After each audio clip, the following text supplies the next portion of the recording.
What's up, fight fans? This is Kurt DeVille with Counterpunch Boxing News, and I have some new news concerning Joyce, Carlos Takam. Yes, this is the fight study. I looked at this fight. I watched it just now. I finished it, and I have some clips to share with you guys. And it was a pretty balanced attack. It went exactly the way I thought it was going to go. Joyce kept him back with a jab. He chopped with George Foreman-like right hands, and it was a fight kind of like George Foreman versus Frazier. It was just less effective. And what I mean by that is the impact that Joyce punched Takam with, they were hurting Takam, but not the degree Foreman was hurting Frazier. It was a well-balanced fight.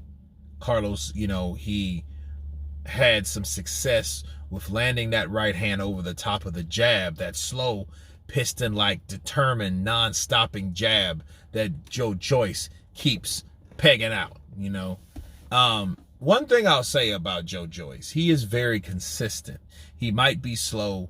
He might have this type of lethargic kind of movement at times, but he's consistent with it. He does keep his guard up. He does have a sense of defense. He's just not the fastest fighter. But he will outwork probably any fighter that will let him, okay? So a lot of times you have fighters that they are very good at output, but their defense is definitely needs improvement because their offense is so good. Joyce is able to throw these slower punches, and get to the target like he was hitting Carlos with. Okay. The fight was pretty consistent between both guys. Carlos had trouble closing the gap because of the height of Joyce. That was bothering him. Okay. But he was successful in spots. He was. Now, the sixth round, okay, it was either fifth or sixth. I believe it was the sixth. I've seen a left hook, and this is what I'm going to look and watch, okay, with you guys. They start, and the right hand catches Carlos, and Carlos balls up.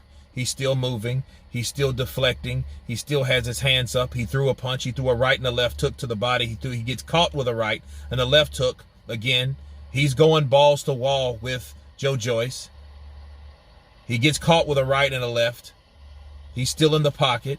He gets caught with another right hand, a left hook. He hasn't thrown since. He's ducking under the punches. He's still slipping the punches. He gets caught with a left hook and a right hand.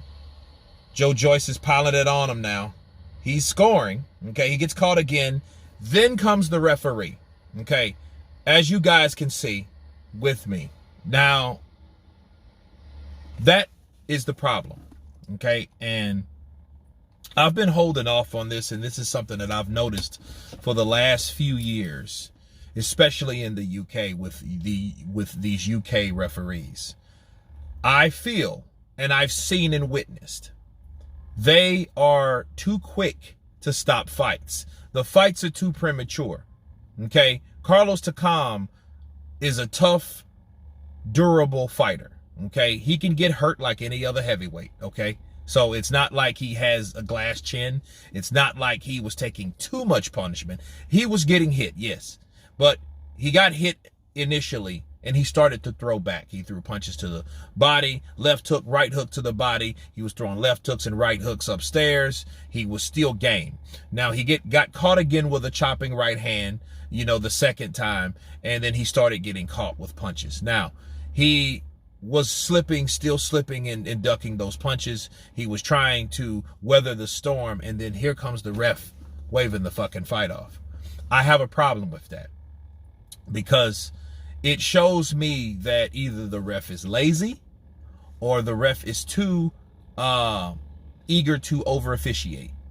Okay, you can be that way. You can have refs that want to get in there and dictate the narration of the fight or what happens. And this is exactly what happened. See, Carlos Takam wasn't down. He didn't take a knee. I understand if you're taking punches, I get it. But I've noticed in the Dubois fights, I've noticed that at least about 6 or 7 of his knockouts came from TKO, and it wasn't straight knockouts. They were because he was getting to these guys, and the ref felt that they were getting hit too much. Okay, I think that's a problem. I think at the end of the day, I feel that they actually have to give more leniency to the fighter, give more benefit of the doubt to the fighter, because these fights are getting stopped too fast. A couple Joshua fights I felt were stopped a little too fast, but Joshua was actually knocking people out though. So was Dubois, but a lot of those TKOs, I think they were stopped too early. And then on top of Carlos Takam, speaking of AJ, he had a similar situation like that in the AJ fight, where a lot of people thought that, hey, the referee came in and stopped the fight too early. I think in this particular situation, it was an early stoppage. It was too early. I think, he was being too cautious. This is the sport of boxing. This is the sport that I hate so much, because we all knew that Carlos Takam was a guy that is a durable guy that was placed as a pawn in a fight with a guy that's destined to go higher. Okay, so he's destined to go higher. He was destined to be the mandatory, and I think that's one of the reasons why certain things happen like this. Okay, you know what I mean? So I'm trying to read on why they actually stopped the fight in that manner, because Carlos Takam didn't hit the ground. Okay, he got hit with punches. He was game. And he was just weathering the storm. He was still defending himself, and the ref comes in and stops it. That's unacceptable. Okay. Good fight from both fighters. I think the referee was the guy that made that fight not acceptable in my eyes, because that fight could have went. Let a man go out on his shield. This is not Daniel Dubois stopping and taking a knee in the 10th round. Okay. This is not Billy Joe Saunders with a cracked eye socket. This is Carlos Takam, so give him the benefit of the doubt like any other tough, durable opponent. But anyway, that's my counterpunch on it. You guys tell me what you think. Of course, please subscribe. And you guys been Counterpunch. Peace.